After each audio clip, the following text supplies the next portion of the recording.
Coming up next, we're counting down the song from the year that coined the phrase, oldies but goodies. It was a year of golden oldies for sure. So many incredible songs here, including the rise of a #1 instrumental track that actually sparked the British invasion, and it was recorded in a guy's flat. Actually, it was recorded in his kitchen using items from the kitchen.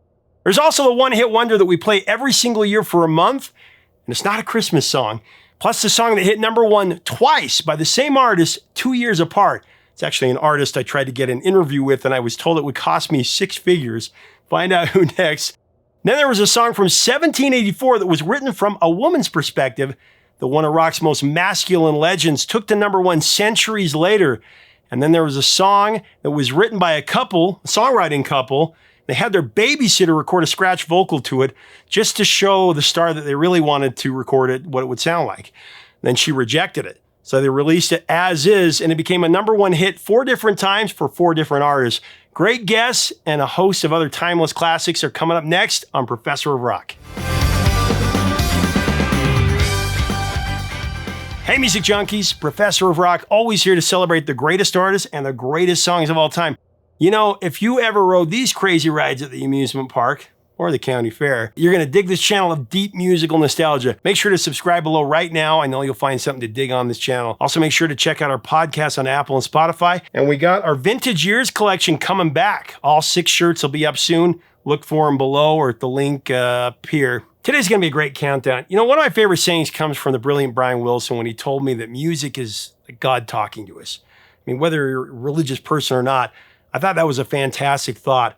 There's something divine about the way that music speaks to us, especially the gift of the so-called golden oldie. You know, a classic song from way back in the day that's so catchy, so timeless, still makes you want to sing along, maybe even dance, even decades later. It's a kind of tune that stood the test of time, and it brings nostalgia and good vibes whenever or wherever it plays. 1962 was full of great songs that can be crowned as golden oldies. It's where the phrase oldies but goodies came from, actually. We have so many great guests today and so many great stories. We're going to kick off our countdown of the top 10 songs of 62 with a trailblazing instrumental. At number 10, it's Telstar by the Tornadoes.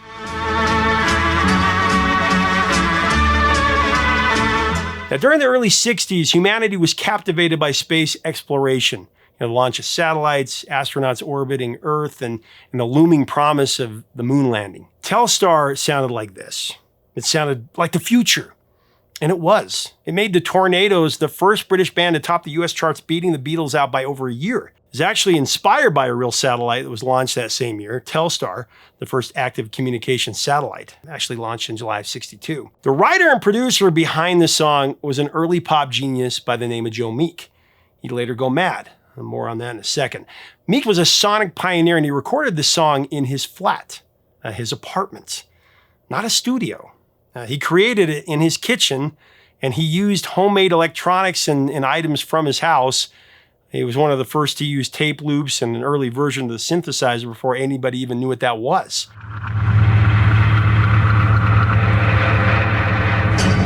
The weird sound you hear was actually the clap violin. It was an early synth. He used this to mimic the space sounds.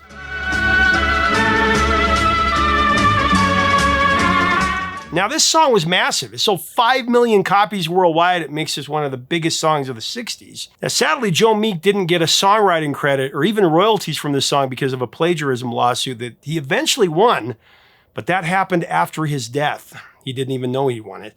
You see, Joe Meek was affected by schizophrenia. He had actually sunk into debt and depression. And then sadly, on February 3rd, 1967, he took the life of his landlady, who was angry with him about the loudness of his kitchen studio. And then he took his own life. Very sad ending to a man who was so prolific. After his death, they actually found 1,200 unreleased recordings. Telstar was the one that kickstarted the British invasion, like I said. It set the stage for the Beatles. It proved that an instrumental track with no vocals could truly captivate millions.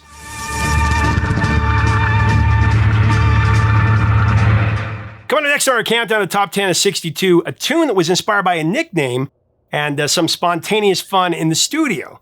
It's the re-recording of Duke of Earl by Gene Chandler coming in at number 9.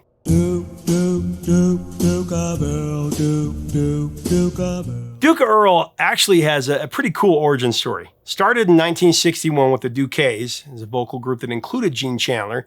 Actually, back then he was going by Eugene Dixon, and his friend Earl Edwards, who had a wicked baritone. Gene actually adopted the last name Chandler from the popular film actor at the time, Jeff Chandler.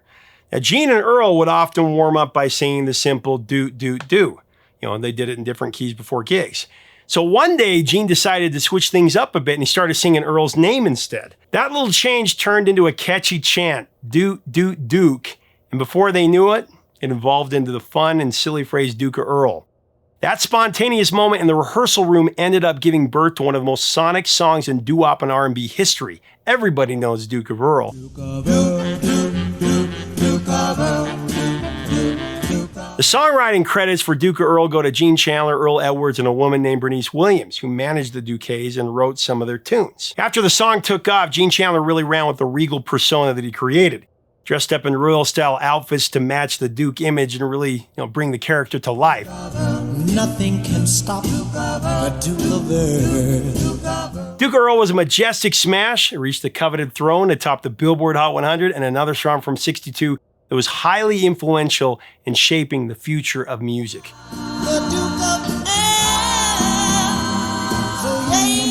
Sliding in at number 8 on our top 10 of '62, it's the incomparable Roy Orbison with Dream Baby. Sweet dream, baby.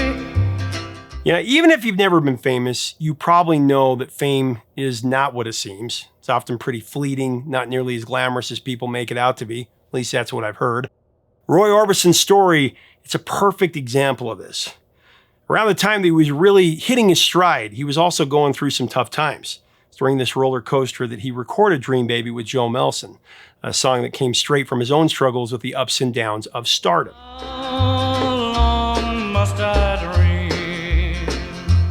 Roy's personal turmoil during the time that he wrote Dream Baby was largely connected to his marriage and personal relationships. In the early 1960s, Roy Orbison was experiencing significant emotional distress due to his tumultuous marriage to his wife, Claudette. They had a very volatile relationship. Theirs was marked by frequent disagreements, separations, personal struggles, infidelity, you name it, including Claudette's own battles with health issues and substance abuse. I'm dreaming, you can make my dreams come true. Actress Cindy Walker wrote Dream Baby, How Long Must I Dream, and she placed it in a box of songs being sent to Roy Orbison for him to review and consider recording. So when Cindy's mother was packing up the box, she noticed that Dream Baby was not inside. Later, when she asked Cindy about it, Cindy said, well, I don't think it's a song that's good enough for Roy, and I'm just going to leave it out. Her mother said, if you don't include it, you got nothing in that box. She knew it was a hit. That little push ended up making all the difference as Roy ended up recording it and releasing it as a single. It climbed to number 2 in Australia and the UK, and I went to number 4 on the Billboard Hot 100. A little fact about Roy that's interesting, during a tour with the Beatles in 1963, Roy Orbison had a bit of a mishap. He accidentally left his regular glasses on the plane. At first, it was just a frustrating slip-up, but then he noticed something interesting. Wearing his prescription sunglasses on stage gave him a new sense of confidence.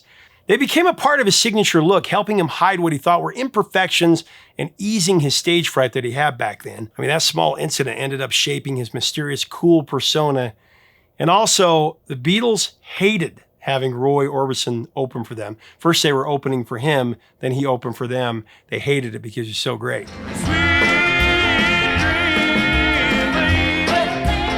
The story behind the next track on our countdown to the top of '62 is a wild one.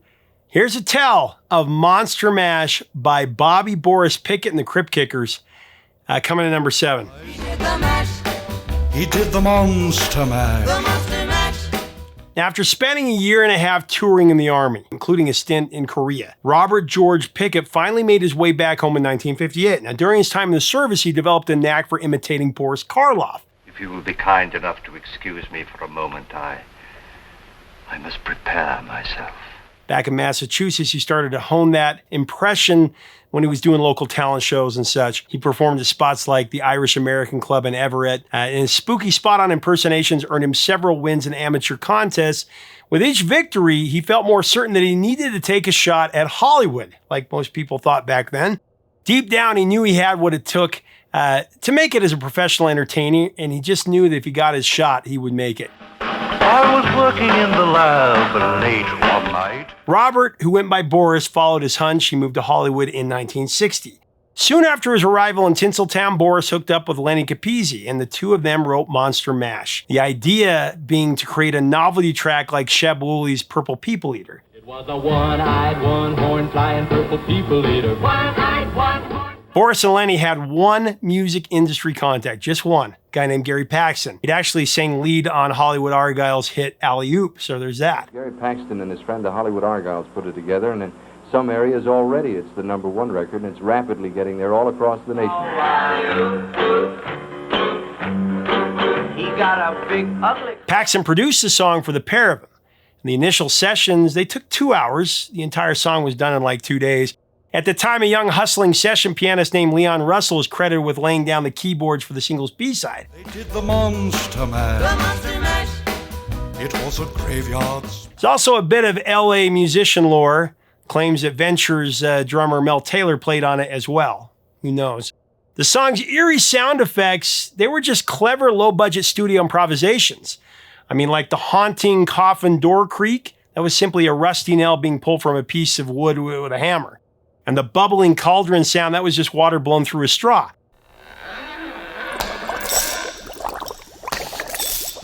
I mean, these makeshift audio tricks added the chilling atmosphere of the song. Not really chilling, but fun. And they did it without costing any extra money for the guys.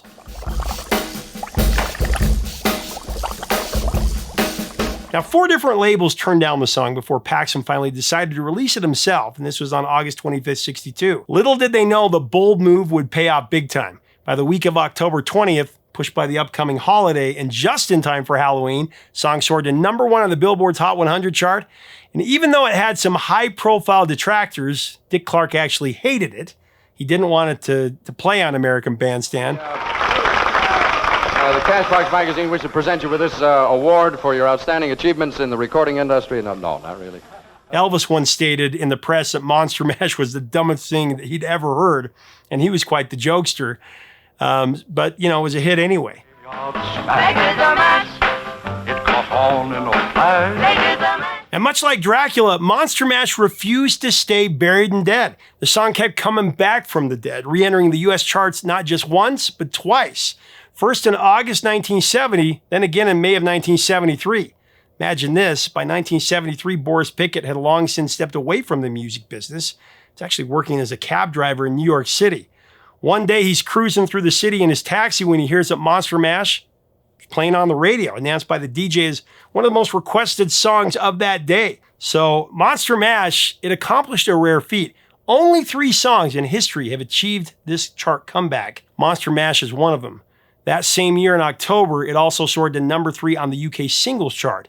Now, tragically, Boris Pickett lost his 3-year-old son in a drowning accident in the 70s, and he passed away from leukemia in 2007. He was 69. But perhaps more than any song on the countdown, this song comes back with a vengeance in October every single year. Brilliant. Monster Mash. On with our countdown of the top 10 songs of 62. At #6, I've got Breaking Up Is Hard to Do by Neil Sedaka. Breaking up is hard to do. Neil Sedaka shared that while he often drew from his own experiences, the upbeat, lively melody of Breaking Up Is Hard to Do was a bit of a surprise. He actually originally envisioned it as a slow ballad, kind of a heartbreaker. Don't you leave my heart in misery if you go. At the time, Neil was hurt and frustrated from a breakup, and that raw emotion led him to craft a song that, you know, despite its cheerful rhythm, captured the pain of heartache. It's one we all have sung or thought about. Here's what Neil told me about how the transformation of breaking up is hard to do and how it happened. An idea that's universal. Everybody breaks up. Everybody hopes to make up. That's right. And the night before the session, I called the arranger, Alan Lorber, and I said, I came up with an obligato line. I want to put it under the whole record. Do-do-do down, do-be-do down, down. Under the whole record. Don't take your love, do-be-do down, down. So there were 3 Neils. When you held me tight. In those days, we had 4 tracks. So I did the doobie-doo, the harmony, and the final lead vocal last, because that had the presence. And as I was singing, I said, if this is not #1, I'll eat this record. It had a little Latin thing to it. Oh, Don't say goodbye. Of course, the cookies are on it, and you taught them the parts on the way to the session. that's right. What to sing, and tell me about that. Going in the car, we would go over the harmonies. And then, of course, when we got to the studio before the tape was rolling, we perfected it.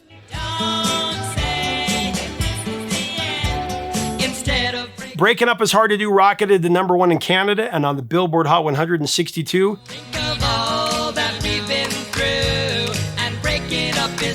Neil remade the song in 75, creating a slow ballad version that he originally imagined.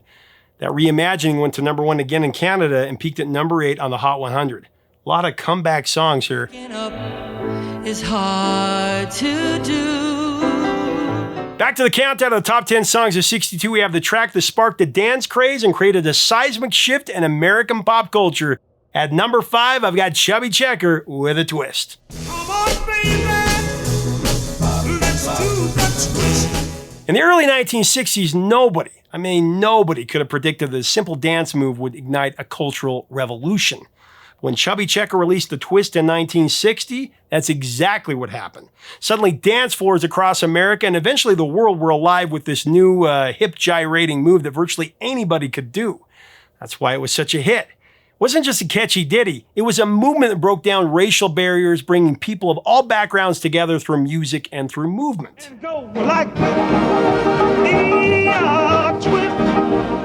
Now, Hank Ballard originally wrote The Twist after witnessing teenagers in Tampa, Florida, grooving to the dance that would soon take over the world.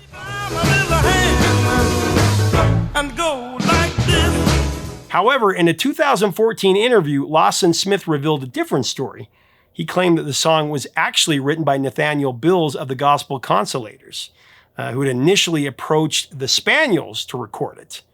You remember the Spaniels? They did this song. Good night, sweetheart. Well, it's time to go. Smith also alleged that Hank Ballard stole the song and falsely claimed authorship, adding a controversial twist to the song's history. Even though his original stab at the twist was a mild hit at number 16 on the Billboard Hot 100, Hank Ballard was onto something big here.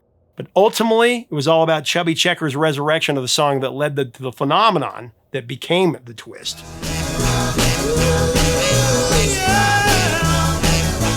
Actually, Chubby was only 18 years old when he recorded his vocal for the twist during a bare-bones studio session in 1960. He wanted to get out of there because he had to get back to school. He was still in high school. At WJZ-TV in Baltimore, a DJ named Buddy Dean hosted a lively TV dance party show called The Buddy Dean Show. One day he played a song and it instantly got the kids jumping. The Twist. Till we tear the house down. The reaction was electric, and Buddy knew he had something special. He quickly recommended the track to Dick Clark, who was hosting American Bandstand in Philadelphia. Dick loved the song, but he was cautious about Hank Ballard. His reputation was marred by songs at that time like Sexy Ways and Work With Me, Annie. With me, Annie.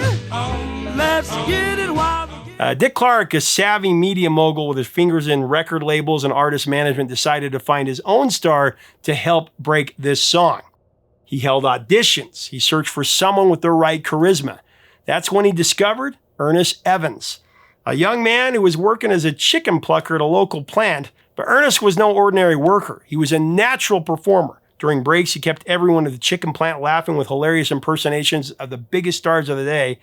You know, there was like Fats Domino, and he did Elvis and also the Chipmunks. Dick Clark heard potential in Ernest's talent, but no one predicted this unlikely singer would soon launch one of the biggest dance crazes in history and the biggest song on the Billboard Hot 100 charts ever. Pretty frightening thing. It's sweeping the country all over the place. Hottest dance sensation in the last 4 years, a thing called The Twist. Ladies and gentlemen, here's Chubby Checker. Hey, Chubby! Come on, baby. Chubby Checker's The Twist earned the distinction of being the most successful single in Billboard history across his various greatest Hot 100 songs of all time lists over the years. It actually held that top spot until 2021 when it was surpassed by The Weeknd's hit Blinding Lights. But we'll give it to him because of the rock era. The Twist made history by hitting the top of the Billboard Hot 100 chart not just once, but twice on two separate occasions. soared to number 1 on September 19, 1960. Then it made a triumphant return on January 13, 1962. Remains the only non-holiday song in American chart history to achieve this double feat. Nobody else has done it. Come on, baby. Let's do the Funny story about Chubby. About 8 or 9 years ago, he was playing a show near me, and my business partner called his manager, maybe it was his publicist, and he asked if we could get together and do an interview. And this person came back and said that there would be a fee involved. Now, I've done like 800 interviews, maybe 850, and we've never paid for an interview. But, he asked what the fee was. The response? $100,000. What? The call ended abruptly. It's been a running joke between me and my business partner for a long time. Maybe they were messing with us, but wow.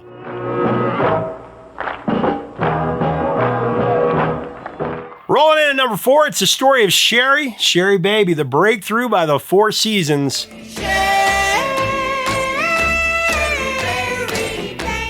It goes back to a No Frills New Jersey studio where songwriter Bob Gaudio, who was only 22 at the time, was experimenting with a catchy melody and lyrics inspired by the street life of Newark. Bob wanted a song that captured the excitement and innocence of young love, and he crafted Sherry as a tribute to a girl that he knew. But the song's real magic was in its infectious rhythm and its vocal harmonies. That magic was, of course, created by the combination of Frankie Valli, Tommy DeVito, Nick Massey, and Bob Gaudio himself. Why don't you come on? Now, what many don't know is that Sherry was originally intended for a different act, Bob Gaudio's own group, the Royal Teens. But when Bob played the demo for producer Bob Crew, he realized it was perfect for Frankie Valli and the Four Seasons. Now, the band initially struggled to find their groove with the song, but once they nailed the vocal arrangement, they celebrated by dancing around the studio. It was a great moment. I mean, Sherry's distinctive falsetto chorus, so iconic today, that was a natural extension of Frankie Valli's extraordinary vocal range. Now, he once revealed that singing in falsetto all the time, it was exhausting to him. But of course, it became his signature sound. And Sherry was one of the first songs to showcase his falsetto to a massive audience, and that's what they wanted to hear thereafter. Even though he really kind of hated singing in falsetto, he rolled with it. Privately, he couldn't wait to sing in his natural tenor, though. Instead, the physically demanding falsetto took over. Frankie really had to psych himself up every time he had to sing in that ridiculously high octave.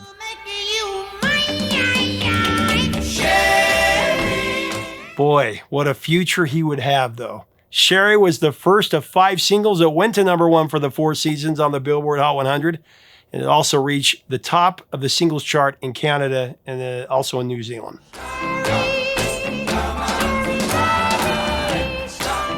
Coming in at number 3 on the countdown of the top 10 songs on 1962, it's another dance craze that took the world by storm that year. The Loco-motion, performed by Little Eva.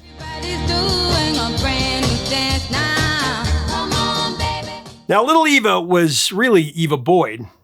She wasn't a singer. Sadly, she never earned a penny performing. At that time, she was actually a babysitter and a housekeeper for Gerry, Goffin, and Carole King and their 2-year-old daughter, Louise. We've actually told this story about a year ago, but Gerry had the song in his head for a bit, but he knew his wife, Carole King, would think it was a little silly. And they originally had singer Dee Dee Sharp, who was hot at the time, in mind to record it.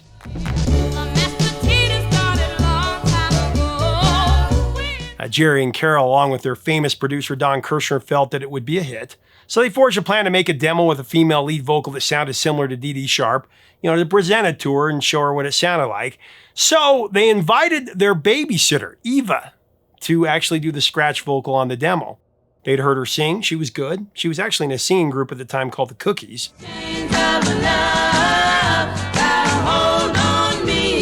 So their plan was to have her record the demo for the Loco-motion, send it to Dee Dee Sharp, move forward with it. So they laid it down. Then to their surprise, Dee Dee and her label actually rejected the song outright. Now this left the door wide open for babysitter Eva Boyd. They all loved her demo. So actually, they released the demo. They didn't even re-record it.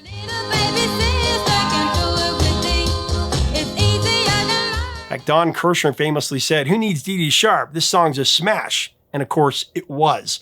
Loco-motion was an instant runaway hit. Little Eva's lively vocals combined with the irresistible rhythm and the dance craze that inspired propelled the tune to the top of the charts. It became a massive hit in both the US and abroad, sold millions of copies, and became one of the best-selling singles of the 60s. It inspired countless dance parties, cover versions across the board. But despite the song's enormous commercial success, Little Eva, her financial reward was very small. The song was written and produced by the legendary team of King and Goffin. They initially held the rights for it. Of course, Don Kirshner. So Eva was paid a modest fee for her vocals, which was pretty normal back then. And because she was so young and inexperienced, she didn't really fully understand her rights to negotiate for a better deal. It's actually been widely reported that Eva Boyd received only $50 for her vocals on the Loco-motion. But actually, in reality, that amount was her weekly salary during the year she was recording, an increase of $15 from what Goffin and King had been paying her as the nanny, babysitter. Come on, do the locomotion with me. Despite her iconic hit, she never gained ownership of the song's rights or substantial financial rewards from it. In 1971, she moved to North Carolina, living in relative obscurity, working menial jobs and relying on welfare. It actually wasn't until 1987 that she was rediscovered and received some recognition for her contribution. But sadly, she passed away in 2003 from cervical cancer. Just so unfair. Things need to change. Move around the floor in a locomotion. In fact, I want to dedicate this episode to the memory of Eva Boyd. Little Eva, you deserve better, for sure. Loco-motion was the only song to hit #1 4 different times with 4 different acts. There was Eva, there was Grand Funk Railroad, there was Kylie Minogue, and there was Sylvie Vartan. Come on, baby. We've reached the runner-up spot on our top 10 songs of 62 countdown, and I got the remarkable genius Ray Charles with I Can't Stop Loving You at #2. Made up my mind. Yeah, by the 60s, Ray Charles was already a legend, blending gospel, jazz, soul, and blues into a soulful sound that broke barriers across the board. But in 1962, he stepped into new territory with a song that would become one of his most enduring hits, I Can't Stop Loving You. It's heavily associated with Ray Charles, but Ray didn't actually write I Can't Stop Loving You. It's actually penned by a little-known lyricist named Don Gibson, country singer and songwriter. Gibson wrote I Can't Stop Loving You back in 1957. It was inspired by the pain of lost love, and it had already been a hit in the country world before Ray made it immortal. Don's original actually peaked at #7 on the Billboard Hot Country chart. I can't stop loving you. Now, Ray's version of I Can't Stop Loving You, it was so powerful that it reportedly moved many listeners to tears. It's said that Ray performed the song at a funeral for a close friend. He poured his own grief into every note of this song when he did it. Additionally, Ray's soulful interpretation helped bridge the gap between country and R&B audiences at a time when racial barriers still existed in the music business across the board. Don Gibson was initially surprised that Ray's version of the song had become so iconic, even though it diverged from the original country style. Time has stood still. Actually, Don gushed with great pride that Ray had such a personal connection with the song and how he poured his soul into it. He was so excited that one of the geniuses of the rock era had the courage to take such a bold chance on a country song. I Can't Stop Loving You topped the music surveys in Australia, Sweden, the UK, and in the US on the Hot 100. Of dreams of yesterday. All right, my friends, we're at a climax in our countdown of the top 10 songs of 1962, and it's only fitting that the song we chose as the #1 of that year is from the king of rock and roll himself, Elvis Presley, and his classic ballad, Can't Help Falling in Love. Wise men say. I Can't Help Falling in Love was a track that was included as part of the soundtrack of the Elvis movie Blue Hawaii. But it didn't start out that way. It wasn't an Elvis original or written for Elvis. It was actually based on an ancient folk melody from France called Plaisir d'amour. It dates back to the 18th century. Composer Jean-Paul Guide Martini wrote it from the perspective of a woman in 1784. The melody had been passed down through the generations, enchanting audiences with its simple, haunting beauty. Now, the story takes an interesting turn when the song's lyricists Hugo Peretti, Luigi Creatore, and George Weiss were inspired by the romantic themes of love and fate. They wanted to create a ballad that captured the tender, almost inevitable feeling of falling deeply in love, something everyone could relate to. It's claimed that they wrote the lyrics specifically for Elvis, knowing his voice could bring out the song's emotional depth. I'm sure Elvis's immense popularity that practically guaranteed a hit record for any song was also another big factor in that decision.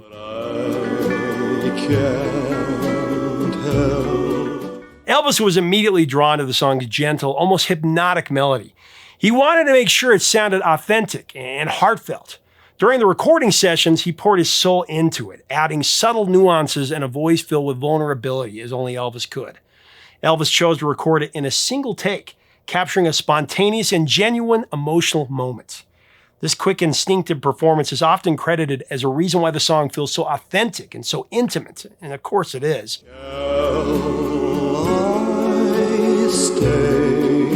Now, Elvis's manager, Colonel Tom Parker, the jerk that he was hesitant about releasing the song as a single.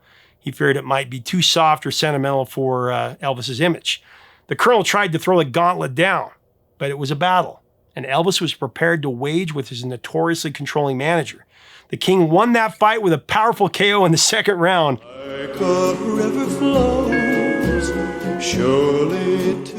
Elvis was so fond of Can't Help Falling in Love that he often performed it in private. It's a song he often dedicated to his wife Priscilla.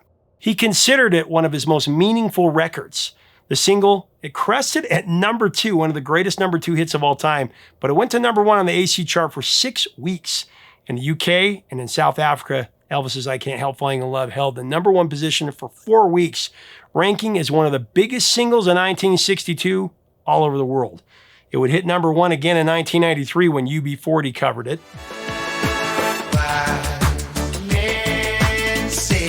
That makes it the 3rd song on this countdown to hit number 1 a second time.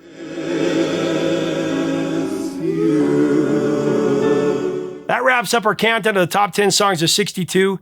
Looking forward to an interesting conversation about these golden oldies. Man, what a year. Can't Help Falling in Love. What else could have been number 1? What a great song. And I love that it was written clear back in 1784 from a woman's perspective. And you got the most masculine singer of the 50s and 60s pulling it off, the King. What are your memories of these songs? You know, these songs take me back to the most innocent times. My grandparents, my mom and dad. I just love it. It's an innocence that we truly need at this time. Let's have a great discussion celebrating this below. Make sure to get your vintage years collections. Would you like to see more of these? Let me know. If you like our content, we invite you to subscribe. We'd love to have you as part of our community. Until next time, 3 chords and the truth, my friends.